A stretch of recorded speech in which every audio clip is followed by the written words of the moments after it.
As I travel around, I still have people say, well, why are you so hard on communists? They're just another political party like any other, and a poor minority at that, and so misunderstood. Well, we don't want them misunderstood, and that's why we're making this film. And that's why I say they are lying, dirty, shrewd, godless, murderous, determined. Everybody, listen carefully. The Martians are coming this way. We must evacuate the city. Take food and water and extra clothing with you.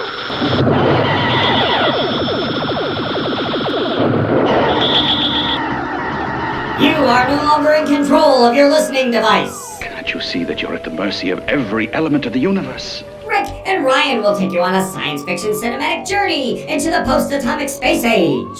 You're not going to cooperate with these monsters. We found a flying saucer. Just a minute, ladies and gentlemen. I think something is happening. A chronological deep dive into the past. Holy cow. Put on your magnetic boots.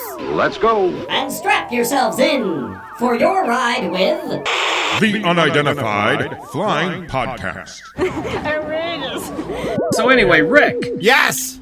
We are here aboard the Lexaproteus-IV. Yes, comrade. And we are continuing our journey through 1952, and we are on to our second of two double feature presentations. And our third movie, sorry, I went through puberty a second there. Third movie of the...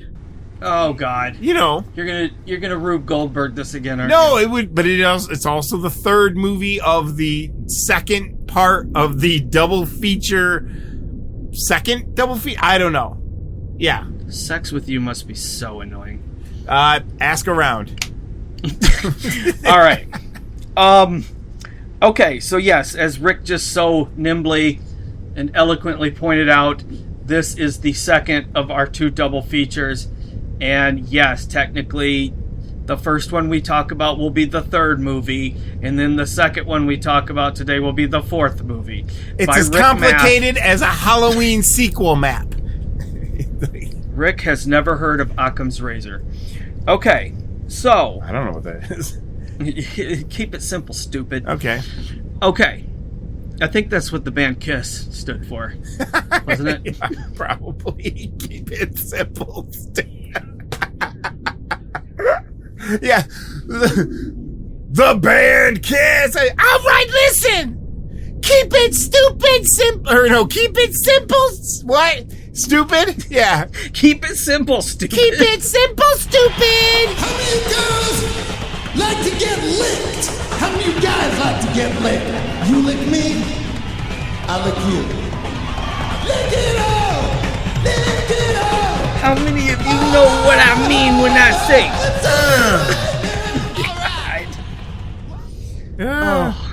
But anyway, all right. I digress. So Rick, yes. Yeah, before we move on, I want normally we do this at the end of the show.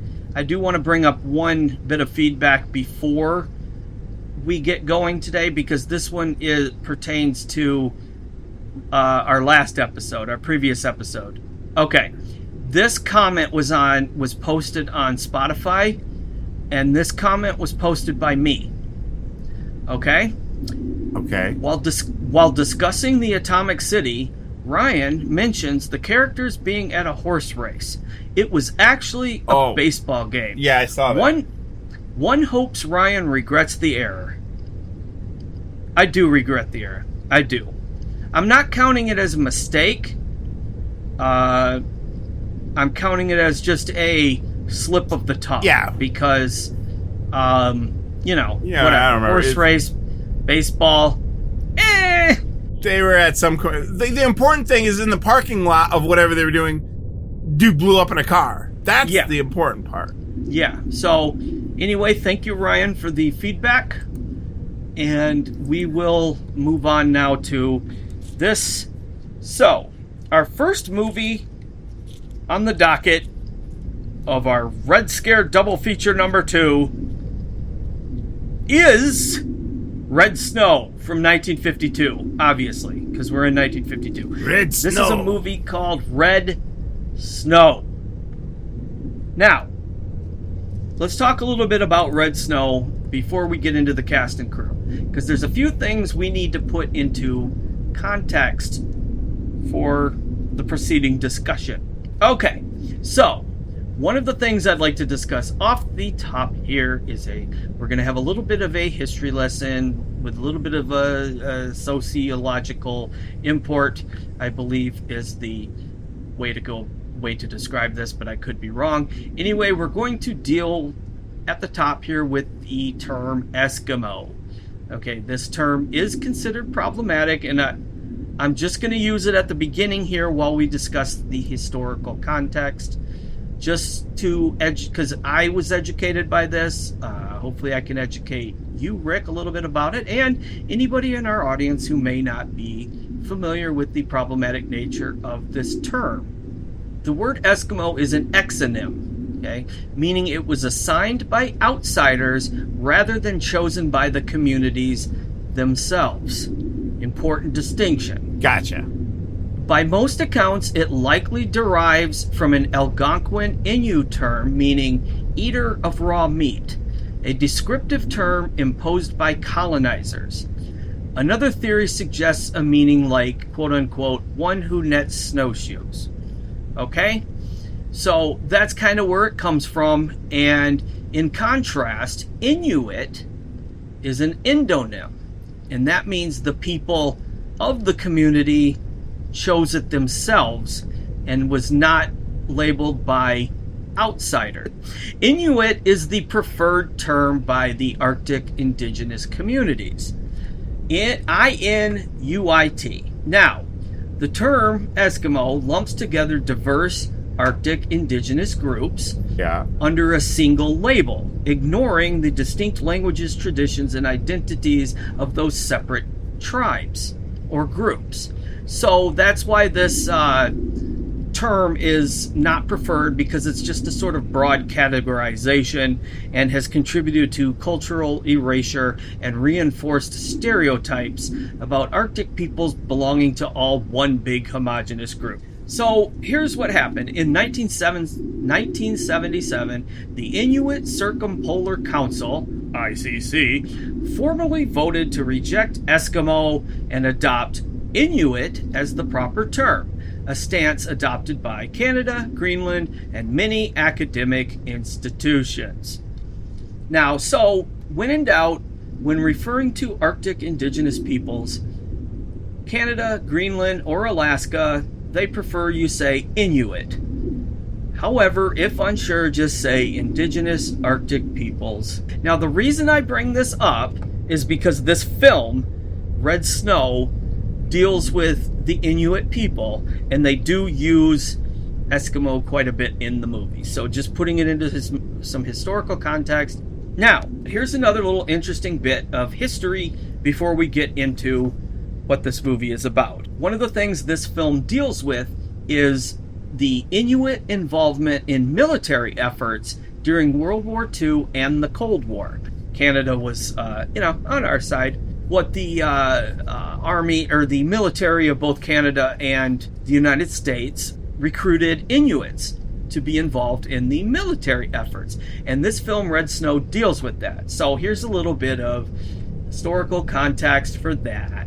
All right, during World War II, Inuit contributions were vital both at home and abroad.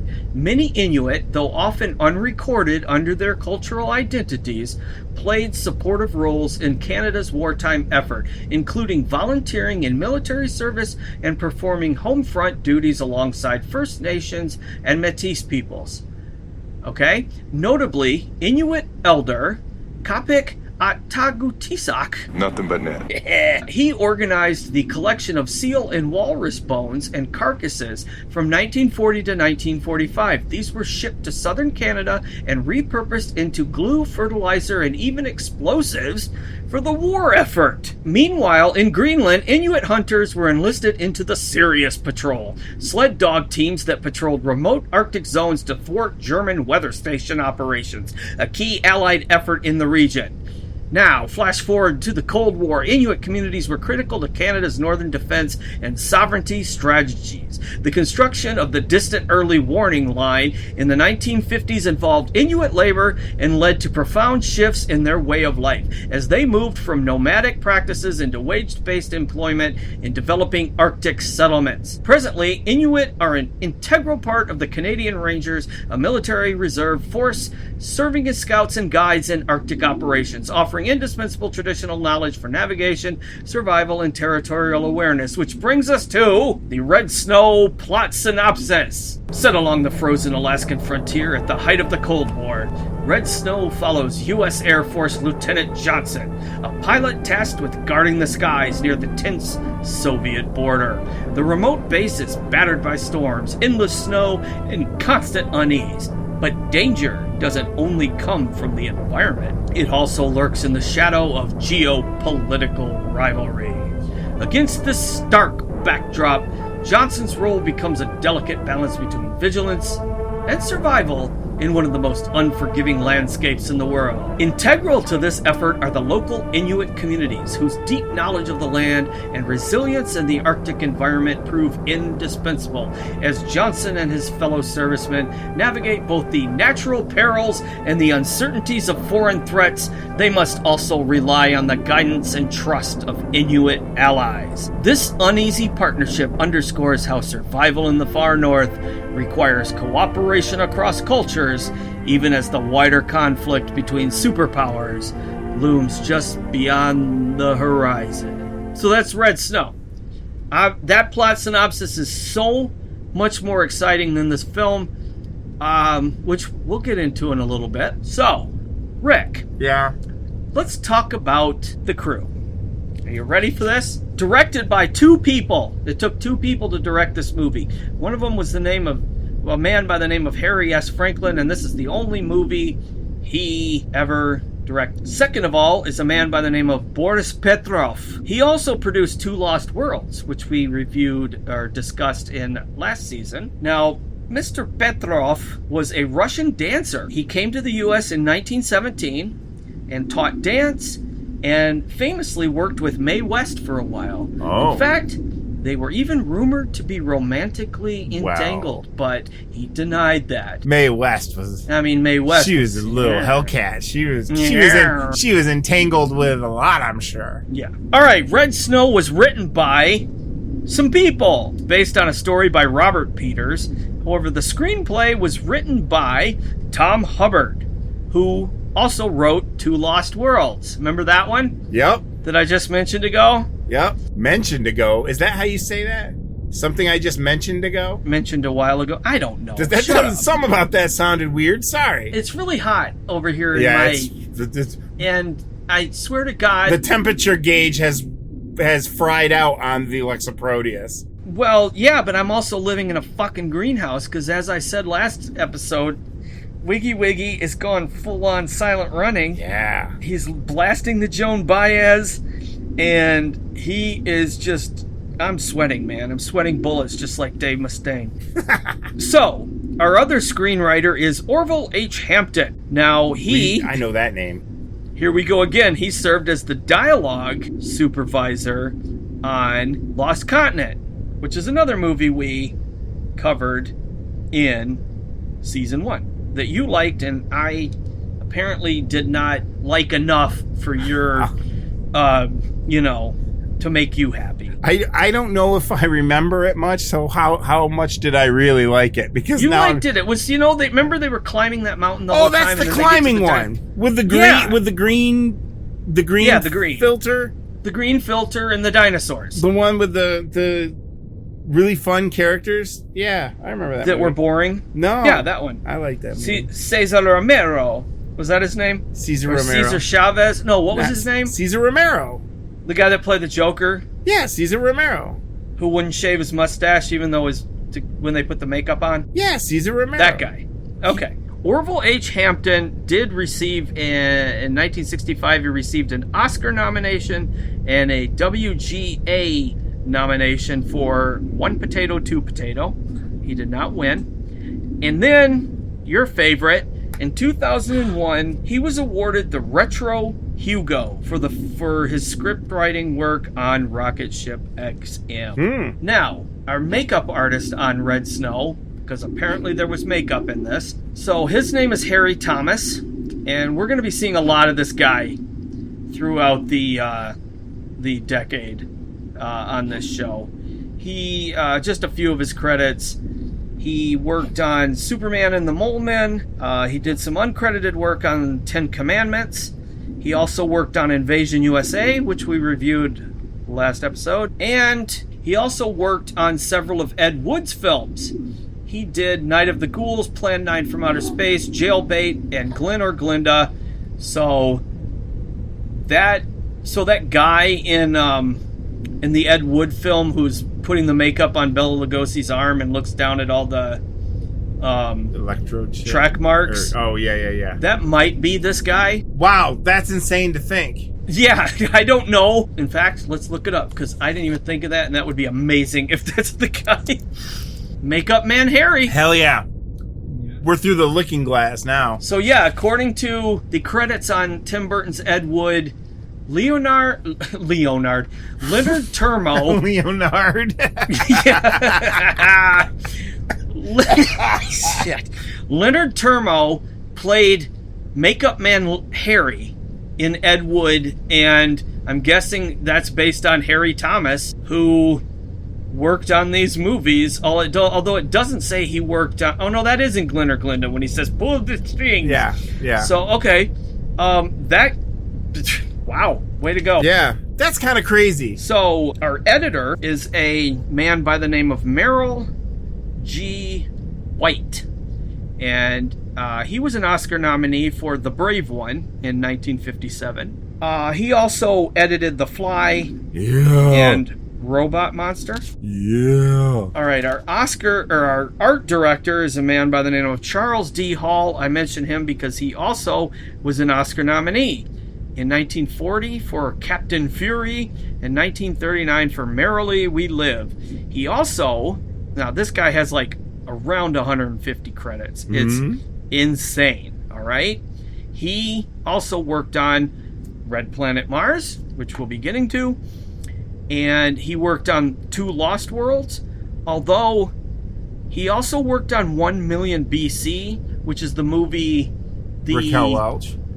No, 1 Million BC is the movie the Hammer they one? took the stock footage from. Oh, okay. With the lizards fighting. So technically, he probably got a credit on 2 Lost Worlds because he did this footage art direction in 1 Million BC. Probably most notably, he did the art direction for The Flying Saucer, working under director Mikkel Conrad. Now, these aren't as impressive, these credits, but I'm going to say them anyway, okay? He did the art direction for Bride of Frankenstein, The Black Cat, The Invisible Man, Frankenstein, both the U.S. and Spanish Draculas, the original All Quiet on the Western Front, Cat and the Canary, and The Man Who Laughs. But I don't know that anybody's even seen any of those or heard of those. I mean, I've heard of them. That's the joke. Oh.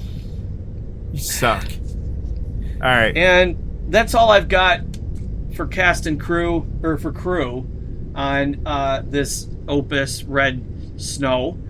I'm going to turn it over to you so I can take a breath and perhaps mop some sweat off my brow. So this movie is a lot like Flying Saucer in the way that it's just a big advertisement for whale blubber and the Arctic. And was the Flying Saucer a big advertisement for whale blubber? No, but just it's just a kind of like a travelogue movie. It's just kind of like, I don't know, it just brought to you by whale blubber. Whale blubber. So yeah, there is quite a few people in this movie, although most of it seems like it's stock footage. But the main character, Sergeant Kuvik, was it Kuvuk? Kuvik. But Ray Mala, he is an actual. They kudos to the filmmakers because they could have just. Well, we don't know what they could have just done, but he is an actual Inuit person. Inuit playing this Inuit. That's Ray Mala. He did He did a movie. He did do a movie called Eskimo, though. I will say that. Well, we're gonna get into that movie Eskimo in a minute. Another guy we got in the movie who is Guy Madison. Guy Madison came from a bunch of westerns. Like one of those guys. In fact, I don't even see much else that he's done that maybe couldn't be a western. Oh, we might see him again though, because he's in The Beast of Hollow Mountain. And that looks pretty wild. It's a dinosaur western. Yeah. Similar to Valley of Gwangi. Yeah, there's that's a short list, but a hot list. There's a lot, Unfortunately, Valley of Gwangi was released in the 60s, and that sucks because I would love to talk about Valley of Gwangi. What's it? Guy Madison's got a good movie. I don't know if it's good, but I like the title in 1958 called Bullwhip. It's kind of sweet. I mean, come on, dude. I'd watch a movie called Bullwhip. I'd watch a movie called Cool Whip. That's not funny. I don't know why you're laughing at that. That was pretty good. That's not funny. That was pretty good. That one gave me a headache. Ow. I laughed too hard and it gave me a headache. Shit. It's like, like one of those laugh headaches. It's like an ice cream headache for a minute. Fuck. Cool Whip. Stupid. Anyway, what'd you think, Ryan? Well, before I get into my thoughts, there's some stuff. I found some interesting stuff about this movie because, kind of like with Invasion USA, is mostly stock footage or recycled footage. Not as entertaining as Invasion USA. No, this movie was the company that did this movie. Was kind of infamous for this. Like, as we mentioned, they also were behind Two Lost Worlds, which also used not so much stock footage, but recycled footage from, other movies. So a lot of the footage in this, I'm just going to give you a list of some of the movies that this film, Red Snow, recycled. Okay? A lot of the, any of the stuff you see, like aerial footage, shots of airplanes, and shots of collapsing icebergs, snowstorms, and ice flows, is actually from the 1933 movie SOS Iceberg. Some of the stock footage that's used is from a 1926 documentary called Alaskan Adventures. And there's also, this is unconfirmed, but some people believe that some of the additional stock footage may have come from a 1932 docudrama called Igloo. Does it have an exclamation point at the end of it? Like, Igloo. No. Now, much of the footage making up the Inuit adventure part of this movie comes from another movie that you mentioned before called Eskimo. Okay. Which also starred Ray Mala. So he kind of... That movie, Eskimo, was released by MGM in 1933, and it was like the first U.S. feature film where most of the dialogue spoken in it was Native American, and it was filmed, one of the first movies to be shot entirely in Alaska. Okay. And Ray Mala was in it. So Ray Mala is in this movie as a young man in 1933 and an older man in 1952. So he managed to get in the stock footage that they used for the movie he was in. Recycled, because Eskimo is a fictional film. So again, apologies for using that word, but that is the title of the movie. And so that I thought that was kind of interesting because I kind of like knowing where some of this stock footage and recycled stuff comes from. Yeah. And, God bless the people out there that actually pay attention to this shit. Now, another thing we want to mention is there are a couple of scenes in this film where actual animals are killed. Yeah, it's the worst scene in the movie, too. Like, it's... One of them is a walrus and the other is a polar bear. However, did a little research on this. Now, if it's any consolation, they were not killed in the process of making Red Snow. However, they were killed in the process of making Eskimo.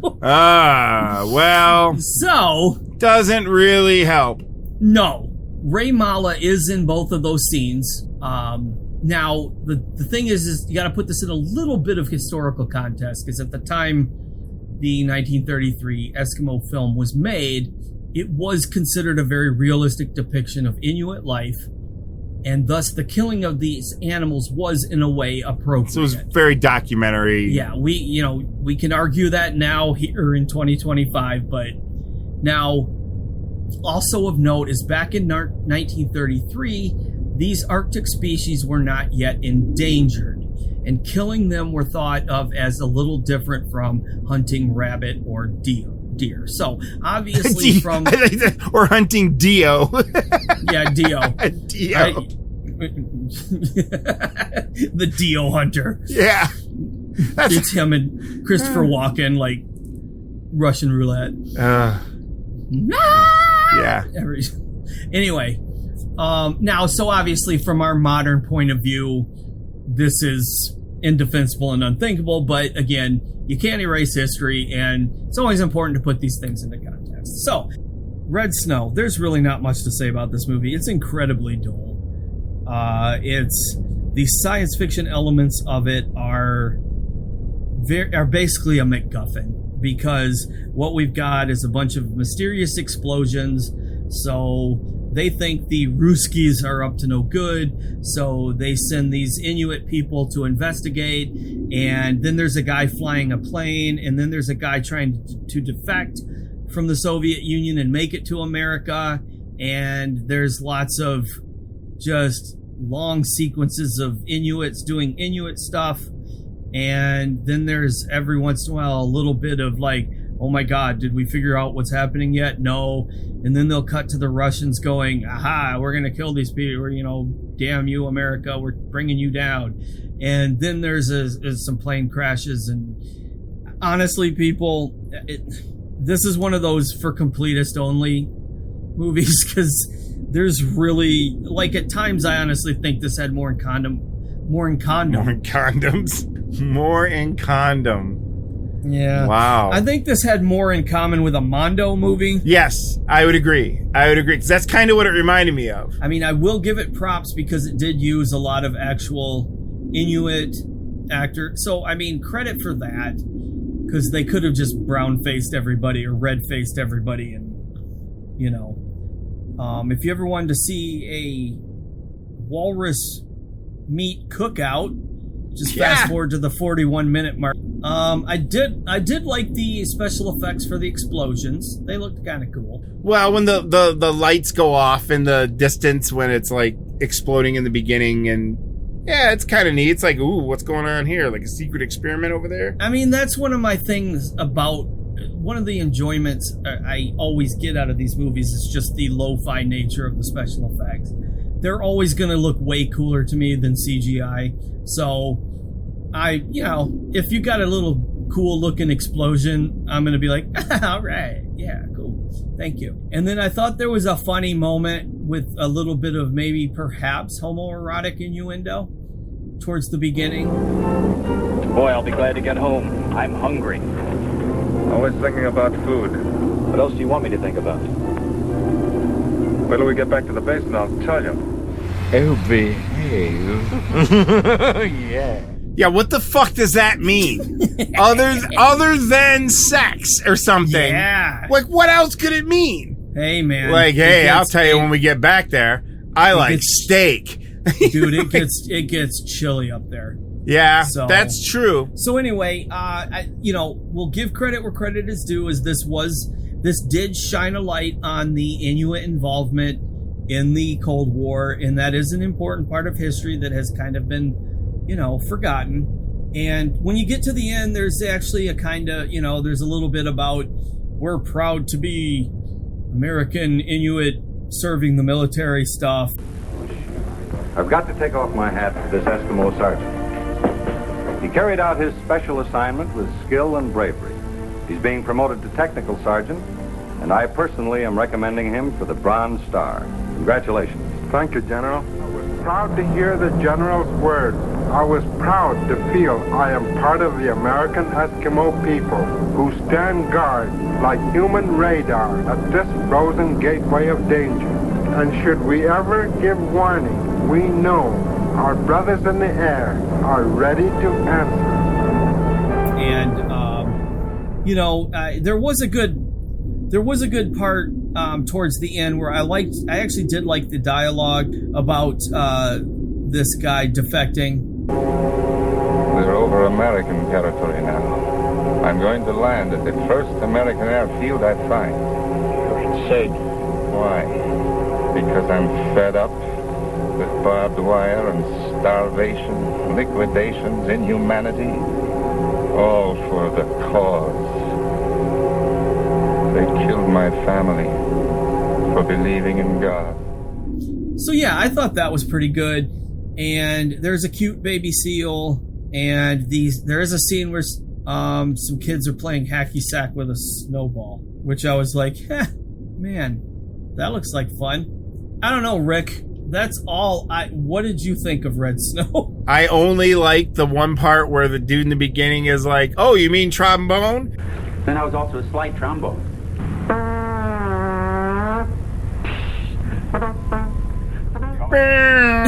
And he's like doing the boom, boom, boom, boom, boom. I mean, it's the most animated, come to life, Disney kind of crazy moment of the movie, and there's nothing else that is that entertaining other than that guy acting like he's playing instruments and making the noise, because it is pretty fucking boring. It's very boring. It's one of those that's it's hard to say anything about because I don't even remember half of what I saw. No, and because it just kind of drones out into this, docu style, just stock footage. It's not whereas the stock footage in Invasion is really like integrated into a plot kind of. Yeah. So it's better. It's easy to follow. Out of all the movies that have been like that with stock footage, Invasion USA is kind of the best at using it. But that's all. It also has like its awesome, weird, crazy war footage from England. So with like planes above the sky and all that, above the sky, planes above the sky. What the fuck does that mean? Planes above the sky. Anyway, above the buildings flying by. Planes above the sky, above the buildings flying by. Wow. Yeah. Spotify hit. Now, anyway, to be fair too, I think the stock footage in this is pretty impressive too. But again, I don't think it's as integrated as well as in the plot, really. Like Invasion USA was like, hey, you know what? How can we scare everybody to death? Yeah. And it was like, so it works. This was just like, you know what, guys? We really got to pad this runtime. There's a pretty good process shot of them, like, from the back, like, on the dog sled, like, going, it's just, like, riding with, like, a rear projection or something for a hot sequence. But, yeah. Yeah, man. I got so little, I don't even know. I found I didn't really drift off during this movie because I'm a professional. I can maintain, but Red Snow. Yeah, I don't even know. So here, I guess let's just because I want to move on to the other film, which is far and away more interesting. So I'll just say right now, I give this movie 1 star. Yeah. I would actually say 1 star as well. Okay. 1 star. And interestingly enough, I don't believe this movie has ever, from everything I could tell research-wise, this has never received any kind of home video release. Oh. Like, I'm talking not even on VHS. Yes, so it's just what copy was it a TV copy? From what I could ascertain, it has occasionally aired on TCM and one other station I forgot. Now, if anybody's interested, we watched this off YouTube. And there is, as of this recording, a copy of it on YouTube. I don't know if it's from TV. I don't know where they got this. It's okay. It's a decent copy. Like you It's watchable. But it sounds like a fan's on in the room all the time while you're watching it, and it's kind of a low rumble hum. Like, as of now, only 17 people have even logged this on Letterboxd. So, well, I will be proud to be 18 or 19. Yeah. I mean, this has got to be one of the most obscure we've covered so far. And so, like I said, if you want to watch it, go to YouTube. This is definitely a for completionists only. Then again, if anybody ever does release it on Blu-ray, I will buy it. Yeah, I'm sure you will too. But anyway, 1 star. That's it. Go watch it on YouTube if you really want to. And obviously, there's really no critic rating or anything that I can show you about any of this shit. It seems to have just come and gone. I think it's time for a intermission, and we will come back with our second Red Scare film. I will never forget this trail of ice and snow stained red with the blood of my brothers. What is it? Say, what is it? Hey, why, it's Buttercup.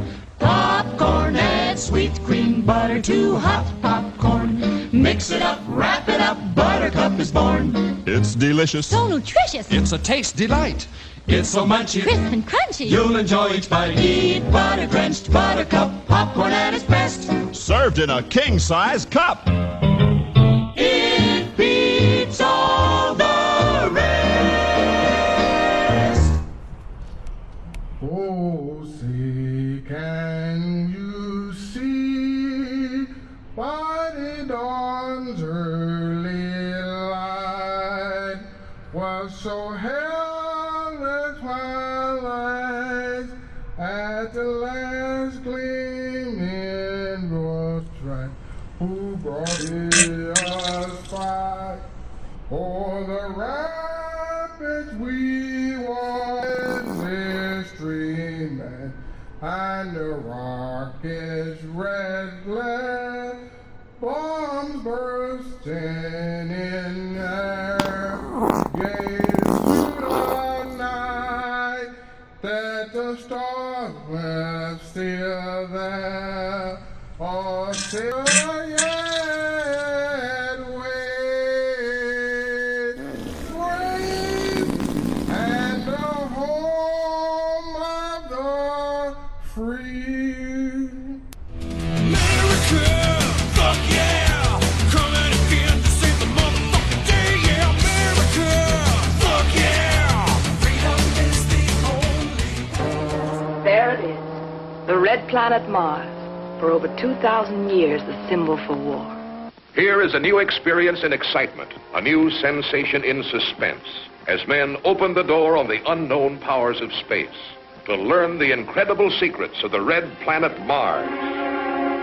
Secrets that might destroy us in one moment. You'll be the next to advance science. And maybe us. Right into oblivion! Chris, look. 9, 2, 6. When do we done it? Dear Lord, don't make us sorry. Yeah, why don't you go, Mars? Business keeps up. You'll need the army to help you. Quick, get going! Atomic energy, the hydrogen bomb, flying saucers, and now, secrets beyond belief from the red planet Mars.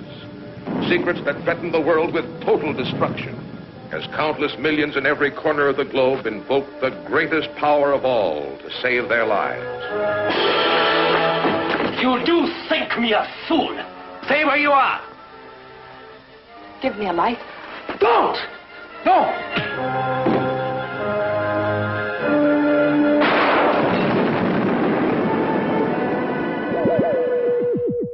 We're back, and this is the second part, the sequel to this episode. Well, it's not really a sequel, but it's a side quill. It's a further continuation of this Red Scare episode. You know what you are? What? When you describe things, you're like the equivalent of any given death in a Final Destination movie. Like, I have no idea where you're going with it. When it's gonna stop and actually happen. It's never gonna. It's just. Is he going to make the point this time? Nope, he's not. Nope. Okay, that's fair enough. That's fair enough. Anyway, this movie is Red Planet Mars. That is correct. Not to be confused with Red Planet, starring with Val Kilmer, or Angry Red Planet, or anyway. Yeah, we've got Red Planet Mars, Rick. It is the fourth of 4 Red Scare films that came out in 1952. This was sort of a banner year for straight up propaganda, Red Scare cinema. And we've got a doozy. This, in some ways, might be the most fascinating and bizarre I would agree. one we've covered yet. Now, Red Planet Mars was directed by a man named Harry Horner. Now, Harry Horner did not direct very many films, but he was more well known as a set design art director, and he was nominated in 1970 for the film They Shoot Horses, Don't They?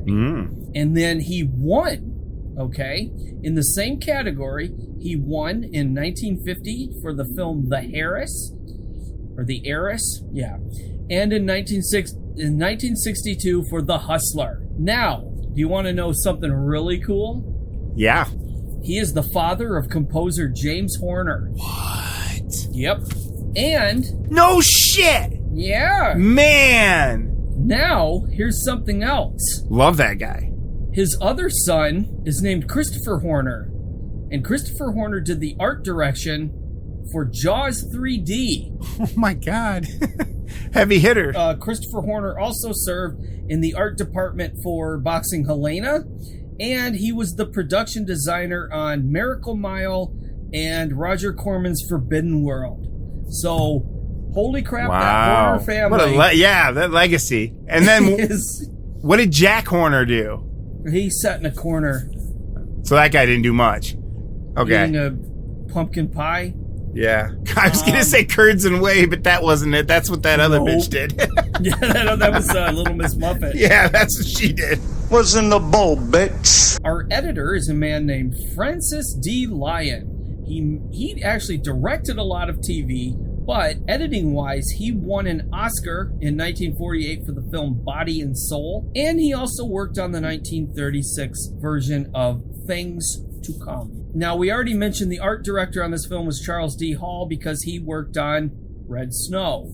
Our set decorator is a man by the name of Murray White. He worked on High Noon, the movie that lost to one of the worst Best Picture winners of all time. Yeah, it's funny what keeps coming up in this show. You know what else he did the set decoration for? Mikkel Conrad's Flying Saucer. Poor Mr. Murray White died shortly after completing Red Planet Mars, and he probably went to heaven. Our makeup artist is a man named Don L. Cash. He has about 90 credits, lots of TV, including the Logan's Run TV show. But he also did the makeup on Night of the Hunter, All the President's Men, Always, Demon Seed, The Defiant Ones, Dinosaurus, and Rocket Ship XM. Wow. And you know what else he did? He was Roddy McDowell's personal makeup designer on Planet of the Apes. What? Yeah. Wow. Mr. McDowell. Our music is composed by Malin Merrick. He did a lot of TV. He also scored an Oscar nomination in 1945 for a film called Sensations of 1945. He also composed the Six Flags March for the grand opening of Six Flags over Texas. Wow. Our director of photography is a man by the name of Joseph F. Byrock. He did about 168 films, more or less. He was nominated for an Oscar in 1965 for Hush Hush Sweet Charlotte, the sequel to What's Eating Gilbert Grape, or Whatever Happened to Aunt Helen, or what's that? They're not sequels. Who's Afraid of Virginia Woolf? They're not. No, it's not that. What's that called? What? There's no sequel. What are you talking about? Who's Afraid of What's Hush Hush Sweet Charlotte and Who slew Annie Rose? But you're in that chair. Oh, that's Baby Jane. Yeah, that's what I was trying to think of. Okay. I like that we went through a Psycho Biddy time warp there, though, because that's literally every other movie of that genre, pretty much. So, in 1975, he won an Oscar for shooting The Towering Inferno. Wow. So he also shot the following films: Airplane and Airplane 2. Whoa. Beyond Poseidon Adventure. Yes. Blazing Saddles. Wow. Escape from the Planet of the Apes. Yeah. Viva Las Vegas. Okay. 13 Ghosts. The Amazing Colossal Man. It's a Wonderful Life. Donovan's Brain. Whoa. The Twonky. And he shot the first 3D film, Buona Devil. Man, that guy, job well done. Here's where it gets interesting, okay? This is getting a little interesting. Now, the screenplay was based on a play called Red Planet, and it was, we'll get to this play a little bit later on. So, the play Red Planet was adapted for the screen by a couple of writers. One of them is named Anthony Veller, I don't know. Anyway, he, in 1947, got an Oscar nomination for The Killers, and in 1938, he got an Oscar nomination for Stage Door. And in 1965, he got a WGA nomination for Night of the Iguana, and in 1933, he got a nomination for Moulin Rouge. Our other writer is a man by the name of John L. Balderston. Now, John L. Balderston wrote the play, Red Planet. Okay, he co-wrote it with a man by the name of J.E. Hoare. What? Hoare. I could find no other That's credits Hoare. for this man. So, this play was written in 1932, but again, we'll get to the play later. So, his screen credits include an Oscar nomination in 1945 for Gaslight, and another Oscar nomination in 1936 for Lives of a Bengal Lancer. Whew, here we go. All right? This guy wrote the stage play for Dracula and Frankenstein. Wow. So he gets credited in all the film versions because they based it on those plays. Yeah. Yeah, the film versions were written or were based on the plays. Not so much the novels. No. I mean, they were, but not, yeah. Sure. A little thing, he and a woman by the name of Patty Webling wrote the stage version of Frankenstein, which they sold to Universal for $20,000 plus 1% of the gross. Now, in today's money, that would be $385,000 that they sold that play for. And for years, they were in litigation with Universal Studios over profits from the sequels, which they eventually settled out of court. So this guy was rolling in the money thanks to that. Yeah. Again, like I said, he also wrote the play for Dracula, which, they used for both the US and Spanish versions. He wrote Dracula's Daughter, Mad Love, and Bride of Frankenstein. Man. He did the adaptations, and and he also did The Mummy. Here's an interesting thing about him, is that he began his career as a foreign correspondent, and one of the jobs he did is he covered the original opening of King Tut's tomb, which inspired him to write The Mummy. So, all of these people I just mentioned worked on this little film called Red Planet Mars. That's all I've got. Like I said, I'll give you all a little bit more about the play later because we should talk about the movie first.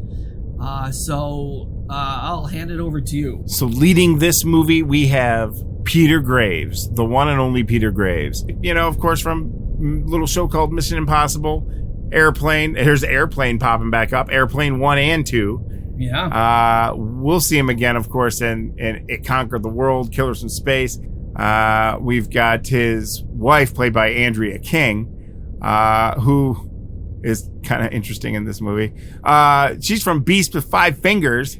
Whoa. She was in a episode of Columbo, and she even made it into this is probably one of the most amazing things that she would have been in, because there's all this stuff from the 50s, all these similar types of films, And right there, you've got 1973. She's in Blackenstein.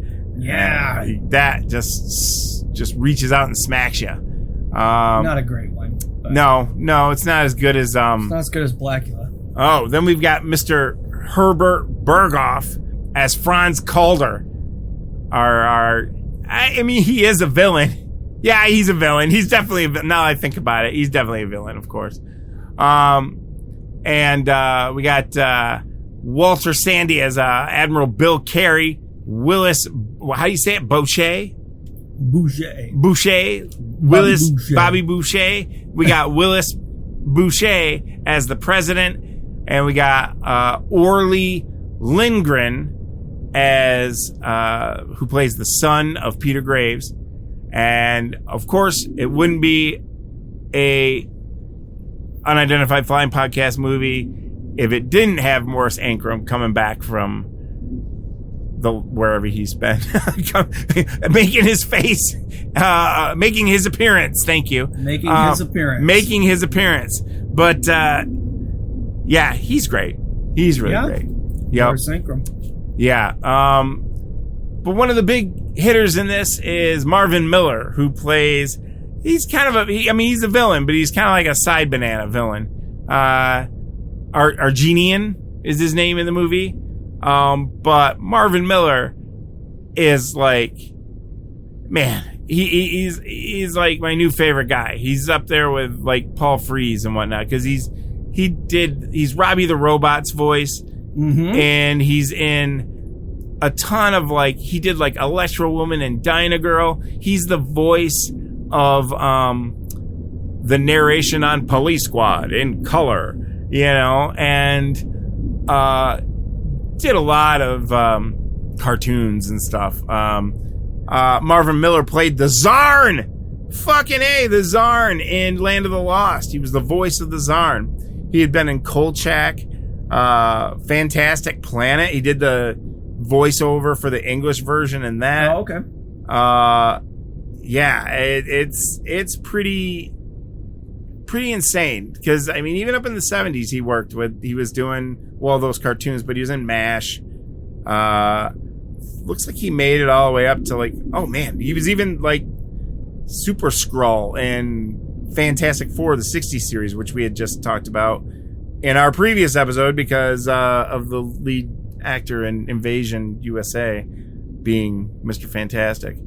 I mean, just voiceover, you could go on and on. Sleeping Beauty, Gigantus, the Fire Monster, Day the Earth Froze, even on the Danny Thomas show and stuff, and Magoo cartoons. I mean, it goes on and on and on. He's one of those guys.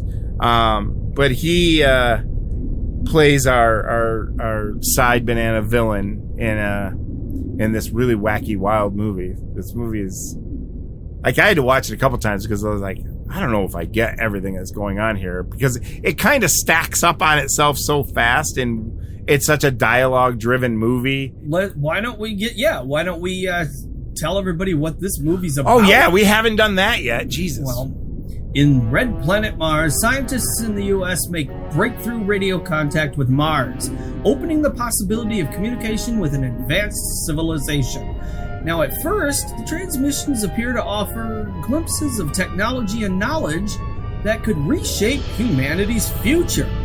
Yet, the mysterious messages continue, and they spark intense debate among world leaders, scientists, and ordinary people, raise questions about the nature of progress and the direction of human society. Now, what begins as a scientific triumph soon takes on deeper and more spiritual dimensions as the content of the Martian broadcasts challenges humanity to reckon with moral and ethical truths.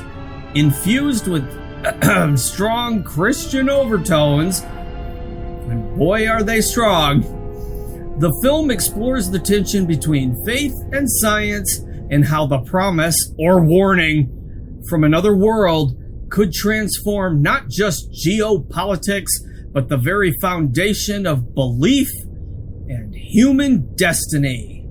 In other words, folks, the Martians are evangelical Christians, and they've come to convert us to Jesus. It's like Jesus is living on Mars. It's so literally wild. It's so.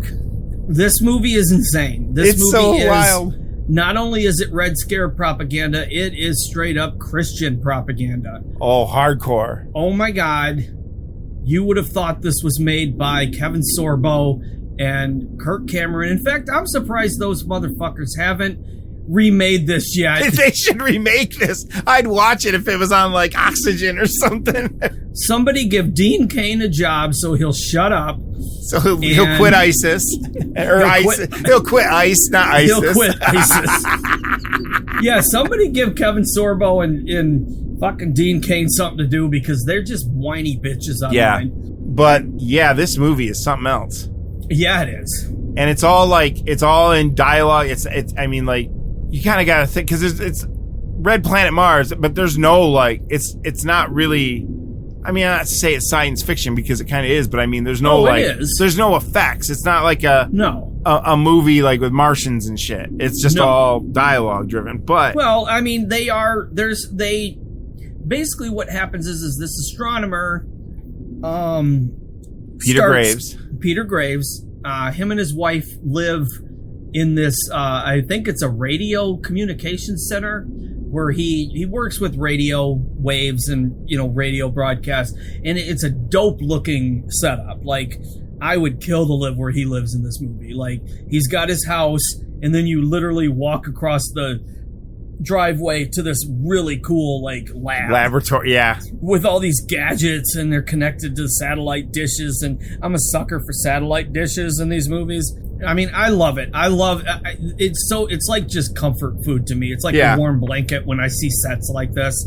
Like, I literally just want to live in it. And anyway, he starts receiving these messages from Mars, and it's kind of like Carl Sagan's Contact at first, because everything's kind of coded and they have to figure out how to communicate with each other. And, so of course they resort to math and blah, blah, blah. They start getting these messages. And at first these messages are like, hey, here on Mars, we're basically a peaceful civilization and this is how we do things. And gosh, it works so great here. And which is weird because then immediately they start, all of the news of this immediately like destroys the economic and political systems on Earth, and everybody goes crazy. Which is really weird because, like, makes no sense. Well, it's like I see what they're trying to say, but like I don't know what, because they're like, we've solved our energy by, hey, like the Martians are going like, hey, we don't do coal mining over here, so you shouldn't either because we do cosmic this. And then everyone on Earth is like, but what about the jobs? And then they show like newspaper clippings of like the industry shuts down. And I'm like, I'm like thinking, why? Like, I mean, did you replace it with something else? No. It's like, why is this bizarre? Why is it that them saying we do it this way all of a sudden tanks everything? Like, they fire everybody the next day, and they, like, I don't get it either because it immediately. It's only a few days. It's not like it's years later and they've come up with a solution, or they're just saying, "Oh shit, well, fuck everybody," and they fire everybody, and it tanks our everything. Yeah, it tanks everything. It tanks our currency and everything. It'd be like if we got a message from some planet going, "Hey, we don't use money." And like within an hour, everybody going, yeah, fuck money. We're not using money either. Because it's seriously like the day after. Yeah, I don't think it would happen that way, folks, but there's no time really. They don't really deal with time very well. Like, is this a year later? Because now all of a sudden. Here's the other thing we need to mention, though, is that while this is going on, we also have this guy hidden in the Himalayas, I believe, or the Alps, I forget where. But he's an ex-Nazi scientist. I think he's in the Andes. Yeah. Because of the statue. Yeah, he's in the Andes. And he's hidden away in this old church or something that's been converted into a radio lab. Yeah. Lab, basically. And he's an ex-Nazi who is now working for the communist Russia. And he basically designed the technology that Peter Graves' character took a step further. Yeah. So he's kind of like in hiding because they're like, well, you're going to work for Russia now or else we're going to throw you over to the Americans and you'll be prosecuted for being a Nazi war criminal. So he's like, they're okay, blackmailing fine. him into working for them. So what happens is he latches on to Peter Graves's work and finds out that Peter Graves's character is making all this progress. So he's listening in on Peter Graves and then passing this information on to the Russians. And so, but what happens is throughout the course of this, the movie tries to give us a little bit of a red herring that it might possibly be this Russian guy who's just feeding these messages to the Americans. And that's what I took it as. Yeah. Yeah. Like this is just because basically the whole system of capitalism in America is being destroyed by these messages. So it's like, oh, are the communists secretly, but yet at the same time, once the messages start to turn religious, everything starts to fall apart in Russia because now the Russians are like, because under Soviet, during the Soviet Union, religion they were a very atheistic society. They frowned upon religion. And so I don't know if it was outright banned, but religion was verboten in Soviet Russia. Yeah. So all of a sudden these Russians find out that, oh my God, there is a God, and they start rebelling against the government and turning back to Jesus.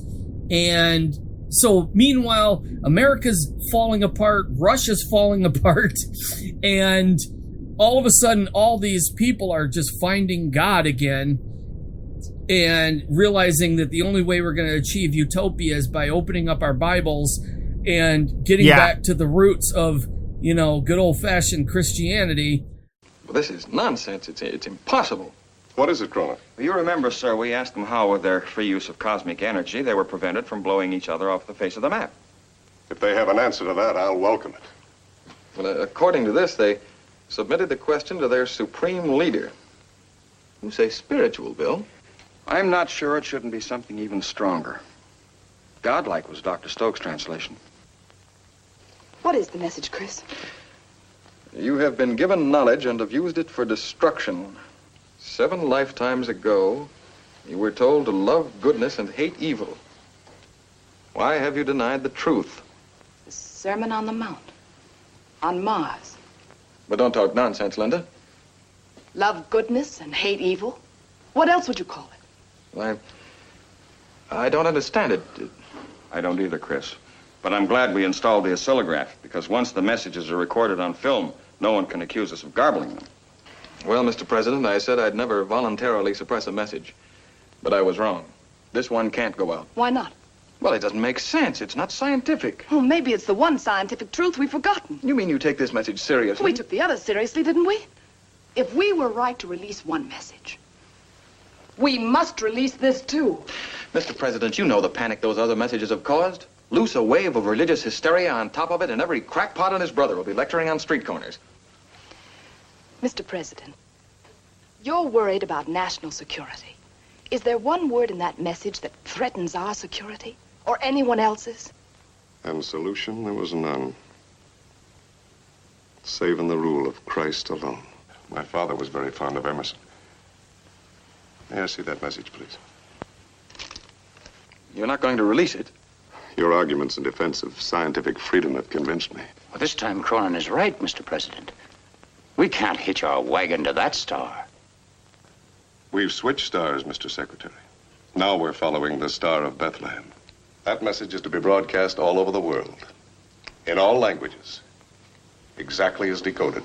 And that's our movie, folks. But it gets weirder, too, kind of. Well, anyway, Rick, I don't know if I liked this movie or I just really appreciate it for how nuts it is. I haven't stopped thinking about it. Yeah. It's one of those because it's so weird.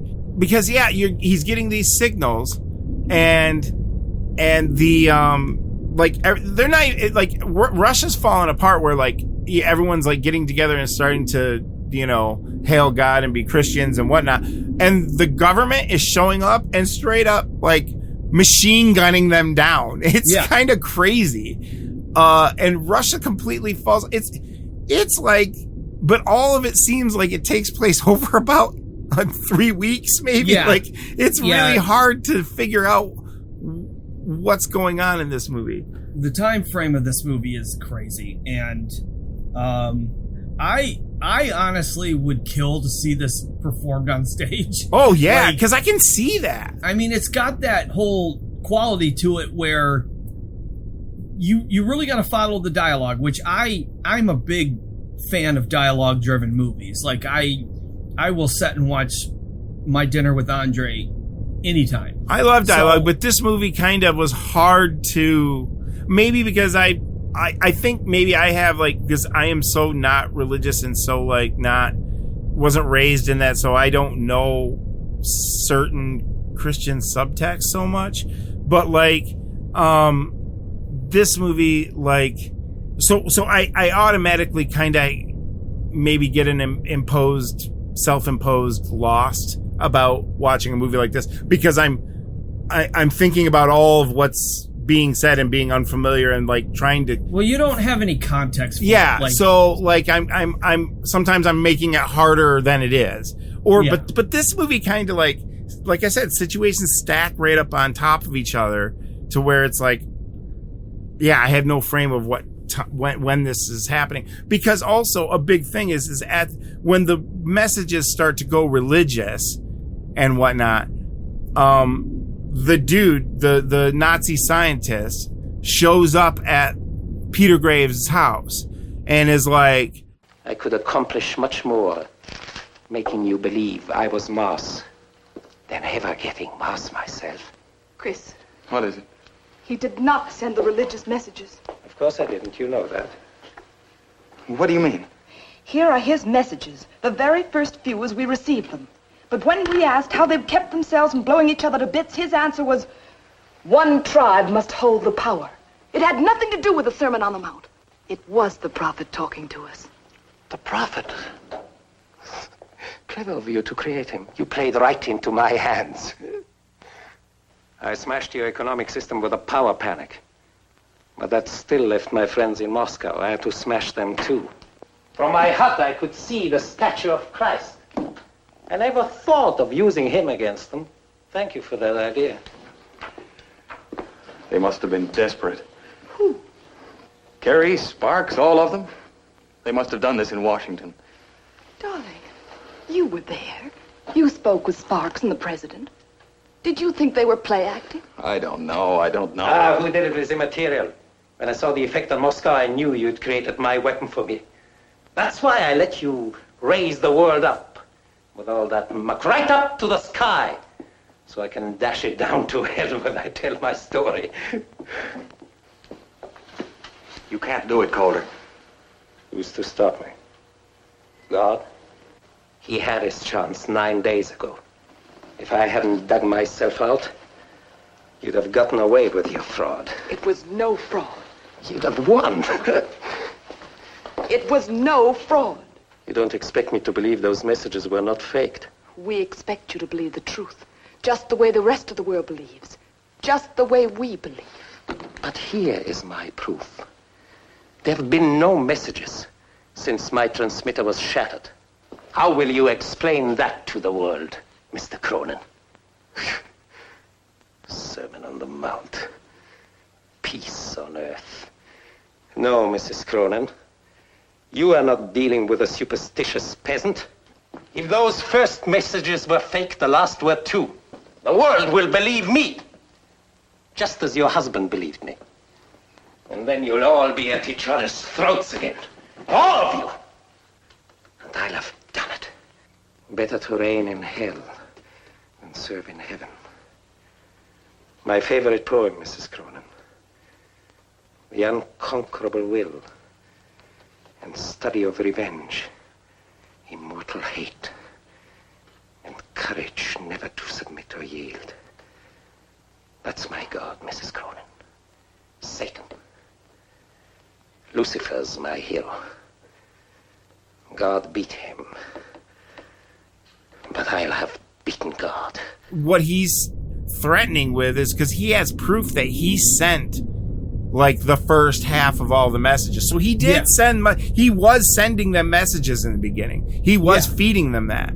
But then they took on a life of their own and became, that's when supposedly Jesus on Mars got his laptop out and started texting back finly and said like, look, you guys are fucking up. I'm going to get in the middle of this shit. And he started intervening with their communications. But yeah, he shows up and he's like, hey, I'll tell everybody that I can prove I sent these first messages, and it won't matter if someone else that the messages are from Christ or not, because they'll never believe them after he proves the first half. The Peter Graves and his wife realize that I think that the kids are at the babysitters. So if we're going to do this, we better do this now. And they're not going to let this dude get away with it because he's like, I'm going to do this and all that. And so they're like, fuck, we need to stop that from happening. So they're going to they turn the gas on or whatever, and they're going to blow themselves up. So no one gets away with it. And then right when they go to do so, all of a sudden, which is kind of a neat moment, that all of a sudden, beep, beep, beep, beep, beep, beep, beep, all of a sudden there's a fucking message coming in from God, right at that moment. He's so pissed off that Jesus is calling again that he shoots the screen and blows them all up. We now are living in a perfect Christian American utopia, and that's pretty much what this movie was trying to say, was those godless communists, they rejected God, and look what happened to them. If we don't return to our good old-fashioned Christian values, the same will happen to us. And that's pretty much what this movie's message is, because this was 1952. This was what the prevailing thought was. It was not only America versus Russia, it was Christians versus atheists, because that was part of the thing we hated about Russia. It was they didn't have religion, we did. And godless Russians. Yeah, and we all know the 50s were a very conservative time, and thank God that's over. Yeah, thank God that's over. But so yeah, this is, and that's what I said. I don't know how to even rate this movie. It literally is one of those, you've got to see it to believe it, because it's depending on your beliefs, I guess. This is either hilarious, scary, or uplifting and something you would have saw in Sunday school. Oh, I can only imagine that had some of the Sunday school teachers I had known about this, they would have showed it to us. Because unlike you, I did grow up in a very religious environment. Not overtly so, but not as much as some people. But I definitely was raised as a believer in the Christian faith, and so I could see why this was probably weird to you. Because none of this was weird to me. I'm like, nah, this is all the stuff I grew up being told. That's what I'm saying. To me, watching it, I could almost rate it like I enjoyed it, but not in the same way that someone else is gonna, because to me, it was almost like a creepy, weird movie. Well, to me now, it was a creepy, weird movie, because it's definitely a movie that wants to indoctrinate its audience. I don't go for that. No can do. And it's ballsy. It's kind of ballsy at times. They shoot people and just that's what propaganda is. I get it. Because I was taught that from age 5 or 6, that if I died without believing in Jesus, I was going to hell and I was going to burn there forever. I mean, I was told this as a child. So yeah, obviously when I see a movie like that, I'm like, oh wow, this could happen. Good thing I'm a Christian. And, it's terrible. Now that I think about it, it's awful. It's indoctrinating children. It's fear tactics. It's terrible. And I have unfortunately grown into an adult that rails against that stuff now. You know, I walked away from that stuff a long time ago, and to be clear, I don't have anything against spiritual beliefs or even religion to a certain extent, although I in some ways think it's done on my bad days, I think it's done more harm for humanity than it has done good. Yeah. But honestly, that's probably not true. I agree. So anyway, bottom line is I'm not a religious person anymore, but I'm not... If it floats your boat, it's cool. Yeah, and I'm open, you know... Just be cool. I consider myself more or less agnostic. So watching this movie as a middle-aged agnostic person who has the wherewithal to recognize propaganda when he sees it... Exactly. It's like... I found this movie very amusing, although my jaw was on the floor a lot because I just could not believe that this was made. Not only was it made, people went to the theater and saw this. It's outrageous. There's a lot of talent behind it, you know, and even in front of the camera. The acting is competent, and they sell it. They take it very seriously. But it's so hard to judge it as just like a work of fiction because it's so agenda heavy. Yeah, it's weird. You know, I don't know. Like, it's one of those that you almost feel like you're going to hell if you make fun of it, but yet it absolutely deserves to be criticized in a way because it's, you know, it's. I don't like what it's promoting. Like, only in the sense that it's all so black and white in this movie. Like, there's no nuance to it, and I just can't get behind that. And I just it makes me cringe to think that this was the prevailing mindset back then. Well, and it makes you do parallels to issues Today? we have now. So absolutely. It's not fun to watch and think about this stuff, but the movie's kind of so bizarre that it's fun. Yeah, it's just that it's bizarre. Out of the 4 Red Scare movies we've done, I would say Invasion USA might be the most entertaining. This is probably the most interesting. Yeah. Like this, if they were ever teaching classes on propaganda, this is like, if I was teaching that class, I would show this. Yeah. And, you know, it's that fascinating as a cultural artifact that I'm glad it's preserved, and I'm glad it can still be seen. You know, I would hope nobody nowadays takes it seriously. I'm sure there are. God knows there probably are, Kevin Sorbo. I would recommend it for that and that alone. So I don't know. I guess the $1 million question on this one is like, what would you even rate this? Yeah, I don't know. Content-wise, I'd say 2, but yet entertainment value, or at least academic entertainment value. It's interesting. So it has enough going for it that I give it 2.5 stars. Yeah, that's what I would say too. I would say that it's a very, on the, you know, kind of just a surface level, all right, little story, but it gets an extra half for that bizarre nudge into Christian propaganda. But they have a flat panel. Did you notice how they have like a flat panel screen for a TV? It predicted, they didn't even mention it, but there it is. It's a flat panel TV. That's one of the things that's noted about this movie is that it was the first to feature a flat panel TV. And apparently the images on it are accurate to the size. It's supposedly a 40-inch screen. Yeah. And they did accurate matte inserts to make sure it looked realistic. And it does. It does. It looks good. Yeah.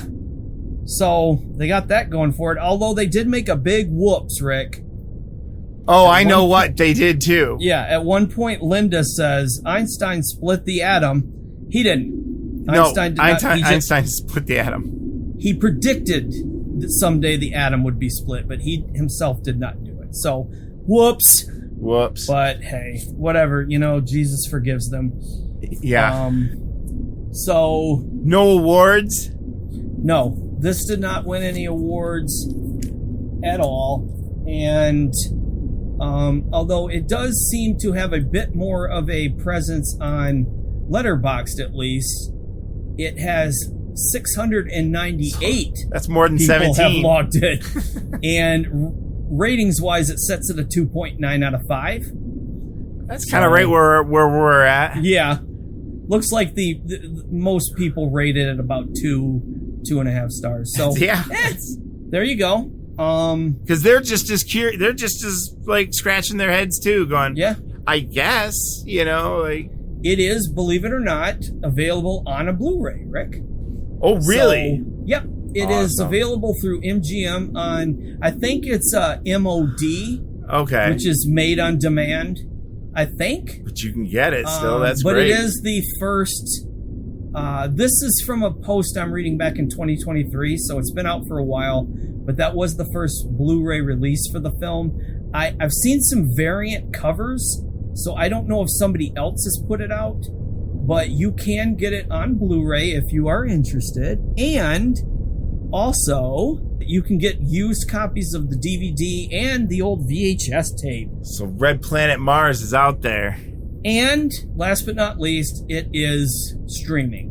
Man, you can't avoid Red Planet Mars. So yeah, it's available, folks. It's not like Red Snow. You can find a nice cleaned up copy of this. And although Red Snow is easy to find, you just go to YouTube. Yeah, but it's not a good.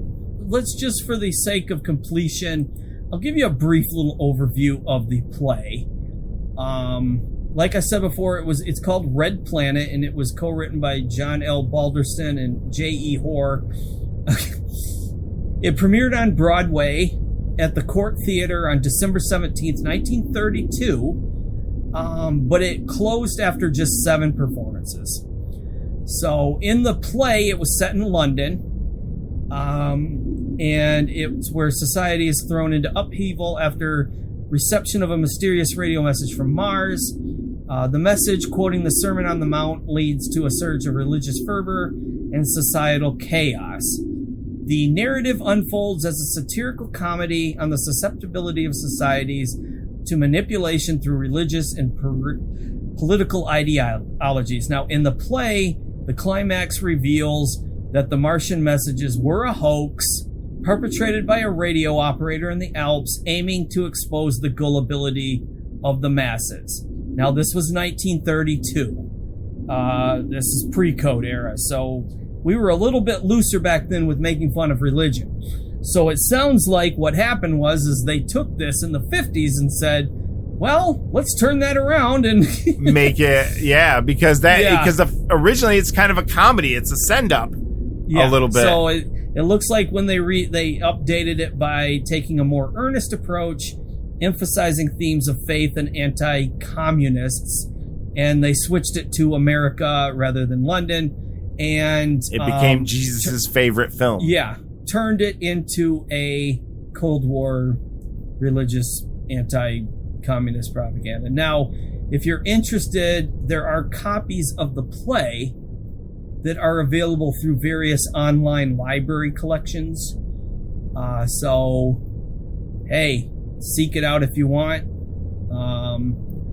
I doubt I would read it, but if I found somebody performing the original play, I would probably go see it. But now that I've mentioned that it was satire, I'm guessing that Kevin Sorbo and Dean Cain will just want to remake the movie.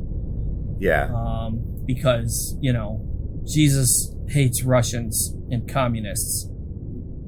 Because the left cannot make films. For the movies that I do like $3 to $4 million budget movies. It sounds like a lot. That's catering budget in Pirates of the Caribbean. Avatar. Those are $300 million movies. I need people that are willing to fight the culture because we are losing the culture war. Politics runs downstream from culture. Hollywood runs the culture right along with the mainstream media. So I need people to come in. There's 80 million homes out there that want the movies I do. How do I tap into every one of those and get $1 from each of those people? I get $1 from 80 million homes. I could make 30 movies that have positive values, that positive love and hope and laughter and things that people want. Hey, you shut your face. If we want to hear you talk, I will shove my arm up your ass and work your mouth like a puppet.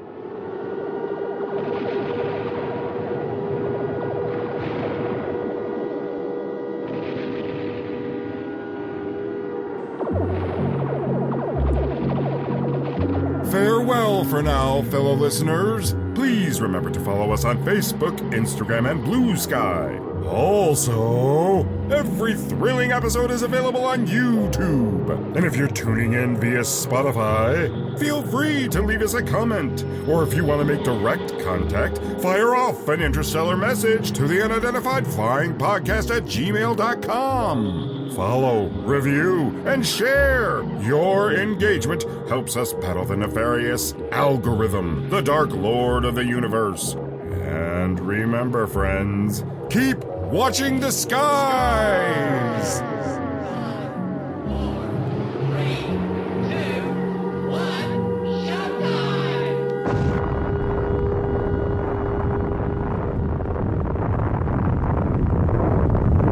Goddamn you love Russia, don't you?